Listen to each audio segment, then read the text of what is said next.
ওকে, আমরা এখন দেখব কাপলিং রিঅ্যাকশন। হ্যাঁ, কাপলিং রিঅ্যাকশন নাম থেকেই বোঝা যাচ্ছে যে এখানে কাপল টাপল তৈরি হবে, ঠিক আছে। কাপল মানে হচ্ছে যুগল। হ্যাঁ, সো কাপলিং রিঅ্যাকশন আমরা এখন দেখব, যুগলায়ন বিক্রিয়া দেখব। তো খেয়াল করো, আমরা একটু আগে পড়ে আসছি, বলো তো এইটার নাম কি, এই যৌগটার নাম কি? তামিমা বলো।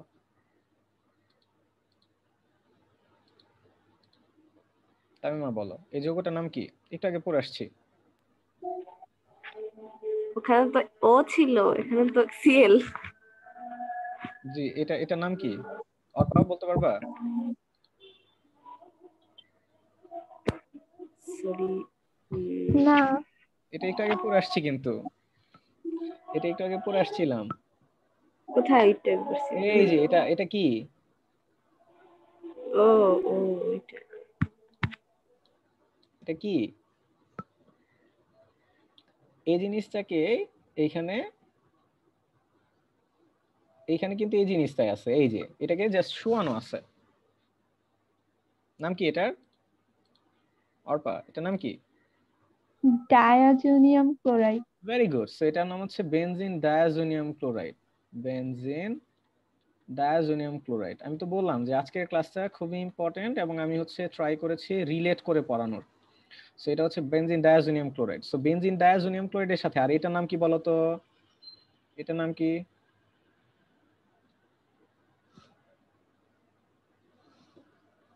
এটার নাম কি তামিমা? এটার নাম কি?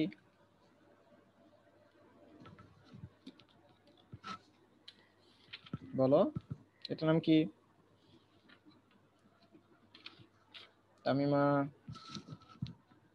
অর্পা,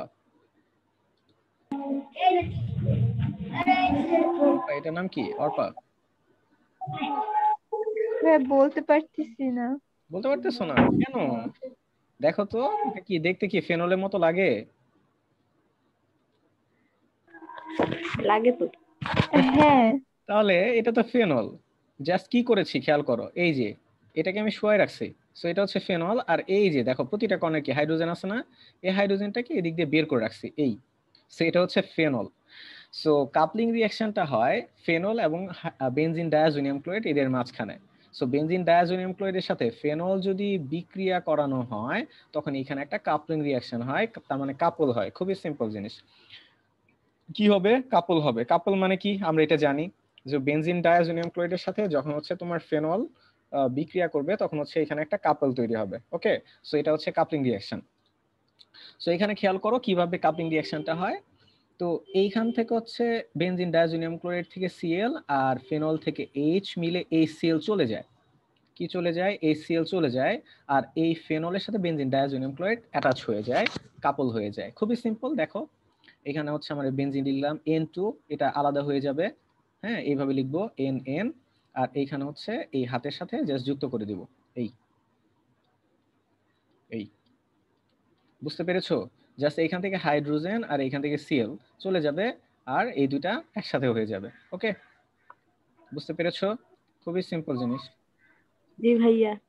সো এই যে জি ভাইয়া। এইভাবেও লেখা যায়। হ্যাঁ, এইভাবেও লেখা যায়। তার মানে বেনজিন ডায়াজোনিয়াম ক্লোরাইড এবং হচ্ছে ফেনল, সো এদের মধ্যে হচ্ছে একটা কাপল তৈরি হবে। ওকে, সো এই যে কাপল তৈরি হয়ে গেছে, এই যে এইখানে দেখো এটা হচ্ছে কাপল তৈরি হয়ে গেছে, এই।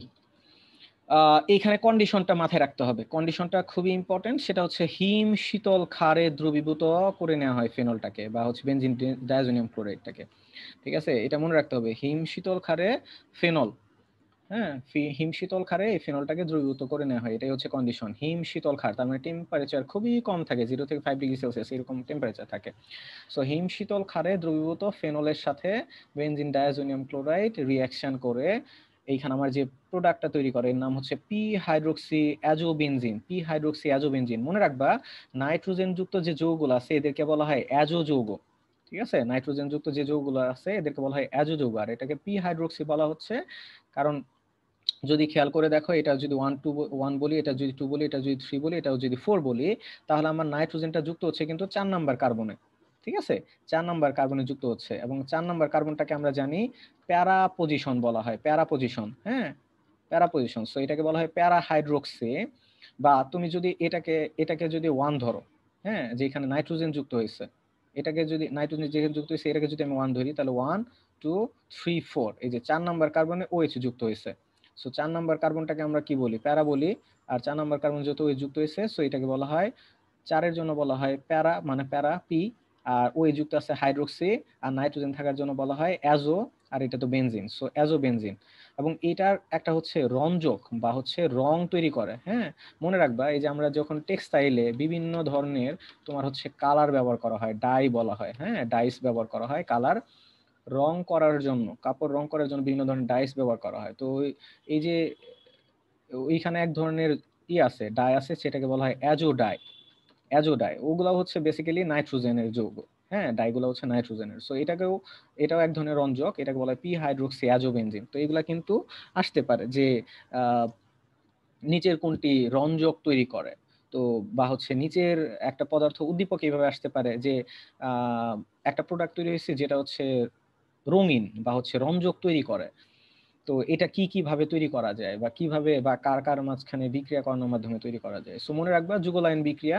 হ্যাঁ, যুগলায়ন বিক্রিয়াটা মনে রাখবা কি, হিম শীতল ক্ষারে ফেনলের মধ্যে যদি হচ্ছে তোমার বেনজিন বেনজিন ডায়াজোনিয়াম ক্লোরাইড যদি যুক্ত করা হয়, তাহলে সেইখানে তৈরি হয় প্যারা হাইড্রোক্সি অ্যাজোবেনজিন তৈরি হয়, প্যারা হাইড্রোক্সি অ্যাজোবেনজিন তৈরি হয়, যেটা হচ্ছে রঞ্জক।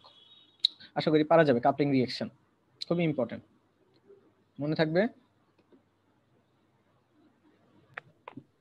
জি আসবে। ভাইয়া। ওকে, এরপর হচ্ছে খুবই ইম্পর্টেন্ট একটা বিক্রিয়া, কোপ বিক্রিয়া। হ্যাঁ, কোপ বিক্রিয়া বা এটাকে কার্বক্সিলেশন বিক্রিয়াও বলা হয়। এবং এইখানে মনে রাখবা যে ফেনল, আমরা বেসিক্যালি এখানে যে রিঅ্যাকশনটা দেখলাম এটা হচ্ছে ফেনলের রিঅ্যাকশন, ফেনলের সাথে বেনজিন ডায়াজোনিয়াম ক্লোরাইড রিঅ্যাকশন। আবার এইখানে আমরা দেখব ফেনল থেকে কিভাবে স্যালিসাইলিক অ্যাসিড তৈরি করা যায়, স্যালিসাইলিক অ্যাসিড, ফেনল থেকে কিভাবে স্যালিসাইলিক অ্যাসিড তৈরি করা যায়। তো এটা আমরা দেখব, খুবই ইম্পর্টেন্ট একটা বিক্রিয়া। তাহলে প্রশ্ন আসতে পারে যে ফেনল থেকে স্যালিসাইলিক অ্যাসিড তৈরি করা যায় কিভাবে? কার্বক্সিলেশন বিক্রিয়ার মাধ্যমে। তাহলে বোঝাই যাচ্ছে কার্বক্সিলেশন, তার মানে বুঝতেই পারতেছো যে এখানে কার্বনের কিন্তু একটা ব্যাপার স্যাপার আছে। সো এই যে এখানে খেয়াল করো যে এই যে প্রোডাক্টটা, এই প্রোডাক্টের নাম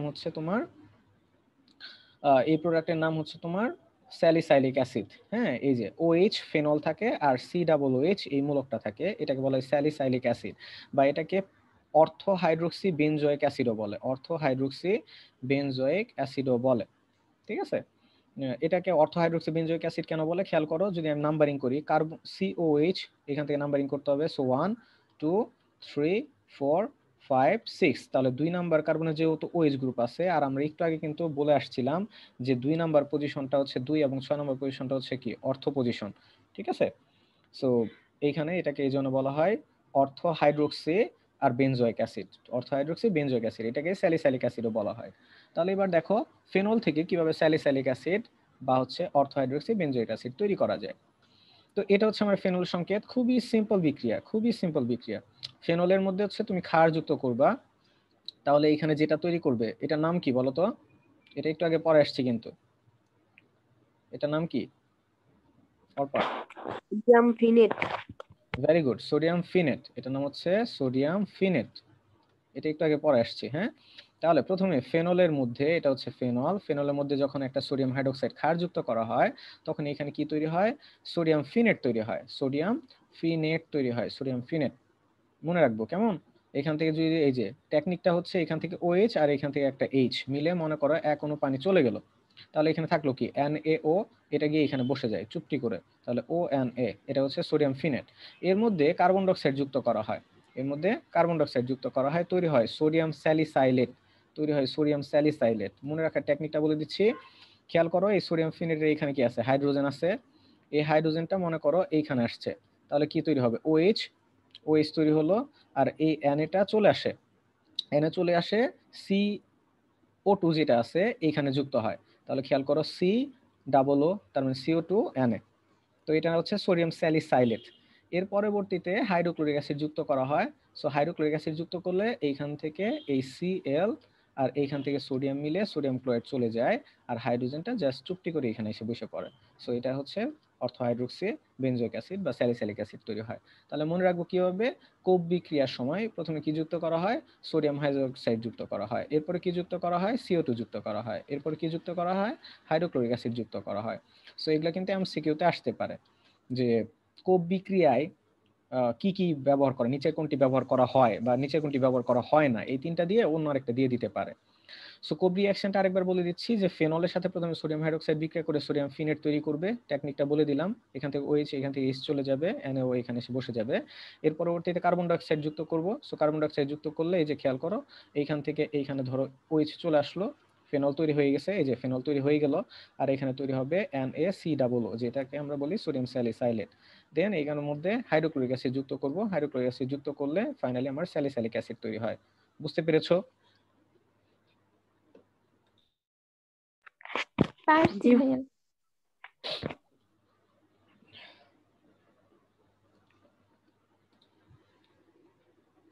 ওকে, এরপর হচ্ছে রায়মার্টাইমেন বিক্রিয়া, খুবই ইম্পর্টেন্ট। এটা মনে হয় পড়াইছিলাম, মনে পড়ে কি তামিমা? রায়মার্টাইমের বিক্রিয়াটা পড়ানো হয়েছিল মনে হয়, মনে আছে?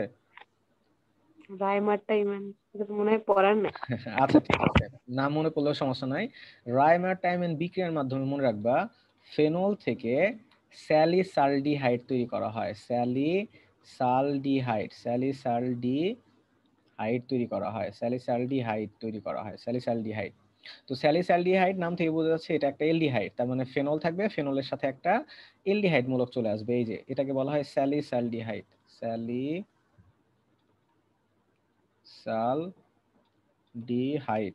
দেখো এর আগেরটার সাথে কিন্তু একটু মিল আছে, এখানে CHO আছে, এই জন্য এটা বলা হচ্ছে স্যালিসালডিহাইড।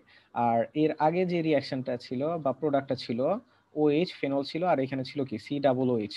হ্যাঁ, এটাকে বলা হয় স্যালিসাইলিক অ্যাসিড, স্যালিসাইলিক, হ্যাঁ অ্যাসিড, এটাকে বলা হয় স্যালিসাইলিক অ্যাসিড, বা এটাকে বলা হয় কি অর্থো হাইড্রোক্সি বেনজোইক অ্যাসিড। ঠিক আছে, আর এটাকে বলা হবে তাহলে কি, গেস করতে পারবা? তামিমা বলতে পারবা যে এটাকে কি নাম বলবো? অর্থো হাইড্রোক্সি, কি বলবো বলো তো? অর্থো হাইড্রোক্সি স্যালিস বেনজালডিহাইড, ও বেনজালডিহাইড আমরা তো জানি বেনজালডিহাইড বলে না, CHO থাকলে বেনজালডিহাইড বলে, benzene aldehyde, so benzaldehyde, so ortho hydroxy benzaldehyde, অথবা এটাকে বলা হয় স্যালিসালডিহাইড, আর এটাকে বলা হয় অর্থোহাইড্রোক্সি বেনজোইক অ্যাসিড বা স্যালিসাইলিক অ্যাসিড। এবার আমরা কি তৈরি করব? স্যালিসালডিহাইড তৈরি করব, খুবই সিম্পল বিক্রিয়া, জাস্ট মনে রাখবা ফেনল থেকে স্যালিসালডিহাইড তৈরি করার জন্য রাইমার টাইমেন বিক্রিয়া দেওয়া হয়। আর এটা মনে রাখবা খুবই সিম্পল যে রাইমার-টাইমেন বিক্রিয়াটা কি, আমি এইভাবে মনে রাখতাম যে কার সাথে কার বিক্রিয়া, ফেনলের সাথে ক্ষারের বিক্রিয়া। হ্যাঁ, আমি এইভাবে মনে রাখতাম কার সাথে কার, ফেনলের সাথে ক্ষার, আমি এটা এইভাবে মনে রাখতাম। রাইমার-টাইমেন বিক্রিয়া কি, ফেনলের সাথে ক্ষারের বিক্রিয়া। রাইমার-টাইমেন বিক্রিয়া কার সাথে কার বিক্রিয়া, ফেনলের সাথে ক্ষারের বিক্রিয়া। সো এটা হচ্ছে আমার ফেনল, আর এটা হচ্ছে আমার একটা ক্ষার, সোডিয়াম হাইড্রোক্সাইড একটা ক্ষার, সাথে আরেকটা জিনিস এক্সট্রা লাগে, সেটা কি, এটার নাম কি বলতো? CHCl3, এটার নাম কি? CHCl3, এগুলো কিন্তু পড়ানো হয়েছিল। CHCl3 নাম কি? CHCl3, ভাইয়া ফরমালিন। ভেরি গুড, হয়েছে ক্লোরোফর্ম বা ফরমালিন, ফরমালিন না ক্লোরোফর্ম, হ্যাঁ ফরমালিন না ক্লোরোফর্ম। ফরমালিনটা হচ্ছে কি যে ফর্মালডিহাইড থেকে হচ্ছে ফরমালিন প্রস্তুত করা হয়, এটাকে বলা হয় ক্লোরোফর্ম। ওকে, এটা বলা হয় ক্লোরোফর্ম। সো খেয়াল করো ফেনলের সাথে আমার ক্ষার সাথে হচ্ছে ক্লোরোফর্ম রিঅ্যাকশন করে কি তৈরি করবে, স্যালিসালডিহাইড তৈরি করবে, খুবই সিম্পল, খুবই সিম্পল। এটা হচ্ছে আমার ফেনল, আর স্যালিসালডিহাইড মানে কি, CHO থাকবে। সো আমি যখন এইগুলা পড়বো তখন পড়বো হচ্ছে এইভাবে যে ফেনল থেকে, এটা হচ্ছে ফেনল সংকেত, ফেনল থেকে আমি কি তৈরি করব, আমি তৈরি করব হচ্ছে স্যালিসালডিহাইড। তো স্যালিসালডিহাইডের সংকেত কি সেটা আমরা জানি, স্যালিসালডিহাইডের সংকেত হচ্ছে এটা যে ফেনল থাকে আর এখানে CHO থাকে। এখন আমরা জাস্ট মনে রাখবো যে ফেনল থেকে স্যালিসালডিহাইড তৈরি করার জন্য কি করা লাগে, রাইমার-টাইমেন বিক্রিয়া দেওয়া লাগে। আর রাইমার-টাইমেন বিক্রিয়াটা কি, আমরা মনে রাখবো কার সাথে কার, ফেনলের সাথে ক্ষার, তার মানে ফেনলের সাথে ক্ষার আসবে, আর সাথে হচ্ছে কি আসবে, CHCl3 আসবে। তাহলে কি তৈরি করবে, স্যালিসাইলডিহাইড তৈরি করবে। বুঝতে পেরেছো? বুঝতে পেরেছো? বুঝতে পেরেছো? হ্যাঁ। গুড।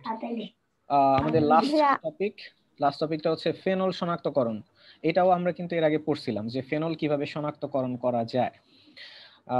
খেয়াল করো, এই বিক্রিয়াটাও খুব ইম্পর্টেন্ট একটা বিক্রিয়া। সেটা হচ্ছে ফেনলের সাথে যদি হচ্ছে ফেরিক ক্লোরাইড, ফেনলের সাথে ফেরিক ক্লোরাইডের বিক্রিয়া, এখানে একটা জটিল যৌগ তৈরি হয়। যে জটিল যৌগের নাম হচ্ছে ডাইফেরিক হেক্সাফেনেট। ডাইফেরিক এখানে 6 হবে, ডাইফেরিক হেক্সাফেনেট তৈরি হয়, এবং যার কালারটা হচ্ছে বেগুনি বর্ণ। হ্যাঁ, যার কালারটা হচ্ছে কি বর্ণ? বেগুনি বর্ণ। এই বেগুনি বর্ণ দেখে ফেনলটা শনাক্তকরণ করা হয়। কি বললাম যে ফেনলের সাথে ফেরিক ক্লোরাইড, এটা কিন্তু এমসিকিউতে আসবে। এমসিকিউতে খুবই ইম্পর্টেন্ট এবং আসে এমসিকিউতে, যে ফেনল শনাক্তকরণ করার জন্য কি ব্যবহার করা হয়? ফেরিক ক্লোরাইড ব্যবহার করা হয়। প্রশ্ন আসে ফেনল শনাক্তকরণে কি কি বর্ণ তৈরি হয়? সেটা হচ্ছে বেগুনি বর্ণ, এবং বেগুনি বর্ণের যে প্রোডাক্টটা তৈরি হয় তার নাম কি? ডাইফেরিক হেক্সাফেনেট। তো দেখো একটা জটিল যৌগ তৈরি হয়, এবং এটা কিন্তু একটা জটিল যৌগ। হ্যাঁ, জটিল যৌগ বুঝলাম কিভাবে? থার্ড ব্রেকেট আছে। হ্যাঁ, জটিল যৌগ। তাহলে একটু খেয়াল করো, এটা মনে রাখার টেকনিকটা বলে দিচ্ছি। এই যে দেখো এফ এফ দুইটা আছে, এফ ই দুইটা আছে, এফ ই দুইটা আছে, সো এই জন্য বলা হয় ডাইফেরিক। নাম ডাইফেরিক হয়েছে কেন? কারণ এটা হচ্ছে ফেরিক ক্লোরাইড, তার মানে এখানে আয়রন ফেরিক ছিল, সো এখান থেকে ডাইফেরিক, তার মানে হচ্ছে ডাইফেরিক মানে কি? Fe2। আর এখানে কি তৈরি হবে? হেক্সা ফেনেট তৈরি হবে। দেখো ফেনেটের সংকেত কি? আমরা কিন্তু এর আগে পড়ে আসছিলাম যে বেনজিন থেকে বা হচ্ছে ফেনল থেকে, হ্যাঁ, ও এইচ, আমরা যখন দেখলাম ও এইচ যখন হচ্ছে তোমার অম্ল ধর্মটা আমরা পড়ে আসলাম, তোমরা যদি একটু মনে করার ট্রাই করো, এই যে এইখানে খেয়াল করো, এই যে আমার এটা ছিল ফেনল। সো ফেনল থেকে যখন একটা এইচ চলে যায়, তখন যে আয়নটা তৈরি হয় এটাকে বলা হয় ফেনেট আয়ন বা ফিনেট আয়ন। সো এটাকে ইচ্ছা করলে এইভাবে লেখা যায়, ও। ঠিক আছে, এই যে এই আয়নটাকে বলা হয় ফেনেট আয়ন। সো এখানে তৈরি হবে হেক্সাফেনেট, তার মানে কি? ছয়টা ছয়টা থাকবে। সো এই যে বেনজিন ও, তো এখান থেকে ছয়টা থাকে, এই জন্য এটাকে বলা হয় হেক্সাফেনেট। সো ডাইফেরিক হেক্সাফেনেটের একটা বেগুনি বর্ণের কালার তৈরি হয়, যেটা দেখে আমি ফেনল শনাক্ত করতে পারি। বুঝতে পেরেছো? অর্পা বুঝতে পেরেছো? জি ভাইয়া ভাইয়া। আরেকবার বলবে? হ্যাঁ, আবার বলতেছি। ফেনল শনাক্ত করব আমরা। ফেনল শনাক্ত করার জন্য কি করব? ফেনলের মধ্যে ফেরিক ক্লোরাইড যুক্ত করব। ফেনলের মধ্যে আমরা কি যুক্ত করব? ফেনলের মধ্যে আমরা ফেরিক ক্লোরাইড যুক্ত করব। ফেনলের মধ্যে ফেরিক ক্লোরাইড যুক্ত করব। সো ফেরিক ক্লোরাইড যুক্ত করা হলে বেগুনি বর্ণের একটা জটিল যৌগ তৈরি হবে। বেগুনি বর্ণের একটা কি তৈরি হবে? জটিল যৌগ তৈরি হবে। হ্যাঁ, এই জটিল যৌগটা দেখে, বেগুনি বর্ণের জটিল কালারটা দেখে আমরা বুঝতে পারবো এর মধ্যে কি আছে?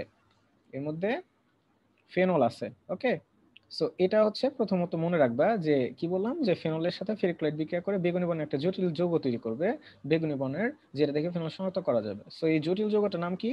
জটিল যৌগটা তৈরি হচ্ছে ডাইফেরিক হেক্সাফেনেট, যার সংকেত কি? খেয়াল করো, ডাইফেরিক, তার মানে হচ্ছে আয়রন থাকবে কয়টা? দুইটা, ডাইফেরিক। আর জটিল যৌগ মানে কি? থার্ড ব্রেকেট থাকবে। আর ফেনেট আয়নের সংকেত কি? আমরা অলরেডি পড়ে আসছি, এই যে এটা হচ্ছে ফেনেট আয়নের সংকেত। আর হেক্সাফেনেট, তার মানে এখানে 6টা আয়ন থাকে। ঠিক আছে, সো ফেনেটের 6টা আছে, সো হেক্সাফেনেট, আর আয়রন 2টা আছে, সো ডাইফেরিক। সো ডাইফেরিক হেক্সাফেনেটের বেগুনি বর্ণের একটা এই যে যৌগটা তৈরি হয়, যেটা থেকে আমরা বুঝতে পারি যে এখানে ফেনল আছে। বুঝতে পেরেছো? জি ভাইয়া। গুড। সো এই ছিল মোটামুটি ফেনল থেকে। হ্যাঁ, এই ছিল মোটামুটি ব্যাপার স্যাপার। আহ তো অর্গানিকে আমি আজকে যেটা দেখলাম, যে অর্গানিকে তোমাদের বেসিক্যালি ইম্পর্টেন্ট বা হচ্ছে যেগুলো তোমাদের দরকার, হ্যাঁ, এইচএসসি তে যে শর্ট দিছে, সিলেবাস দিছে, এটা তো কভার অলরেডি হয়েছে। প্লাস আমি আরো অনেক এক্সট্রা কিছু পড়াইছি তোমাদের। যেটা আমি পড়াইনি সেটা হচ্ছে সমানতাটা হয়তো বা একটু পড়াই নাই, আর সমানতাটা বাকি আছে, আর হচ্ছে ওই নামকরণটা ওইভাবে পড়াইনি। বাট আমি যখন যৌগগুলা পড়াইছিলাম তখন নামকরণ মোটামুটি পড়াই দিয়েছিলাম। ঠিক আছে,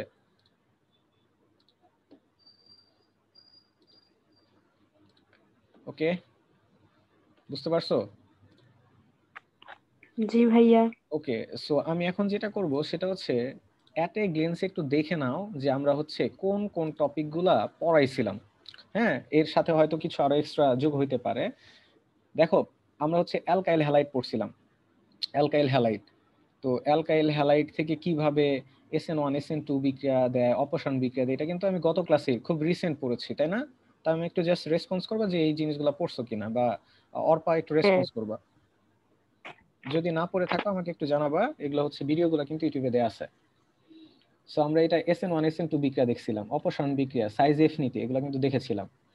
এই যে অপসারণ বিক্রিয়া এগুলো আমরা দেখেছিলাম, হ্যাঁ, সাইজ এফ নীতি, অপসারণ বিক্রিয়া, সাইজ এফ। ভাইয়া এই ক্লাসটা আমি পাই নাই। আচ্ছা, এগুলো ইউটিউবে আছে, হ্যাঁ, ইউটিউবে ভিডিওগুলো দেখে নিবা। তারপর যদি কোনো কিছু না বোঝো আমাকে জিজ্ঞেস করবা। এই যে সাইজ এফ নীতি এগুলো পড়েছিলাম, খুবই ইম্পর্টেন্ট। এরপর এগুলো পড়াইছিলাম যে অ্যালকাইল হ্যালাইডের সাথে ক্ষার দুই ভাবে বিক্রিয়া করতে পারে, সেটা আমরা যে অ্যাকোয়াস মিডিয়াম, ক্ষার যদি অ্যাকোয়াস মিডিয়ামে থাকে অ্যালকোহল তৈরি হয়, আর ক্ষারটা যদি অ্যালকোহল মিডিয়াম হয় সেক্ষেত্রে অ্যালকিন বা ইথার তৈরি হইতে পারে, এগুলো আমরা দেখছিলাম। আচ্ছা, এরপর আমরা হচ্ছে মার্কনিকভ নীতি, আমরা বলছিলাম যে এখানে অপসারণ বিক্রিয়া বা সাইজ এফ নীতির সাথে মার্কনিকভ নীতি এইটা রিলেট করে, সাইজ এফ নীতি, সাইজ এফ নীতি প্লাস হচ্ছে মার্কনিকভ নীতি, এই দুইটা মিলে কিন্তু একটা কোশ্চেন হতে পারে। সাইজ এফ নীতি প্লাস হচ্ছে সিকিউ হইতে পারে, এগুলো একটু মাথায় রাখবা, সাইজ এফ নীতি এবং মার্কনিকভ নীতি।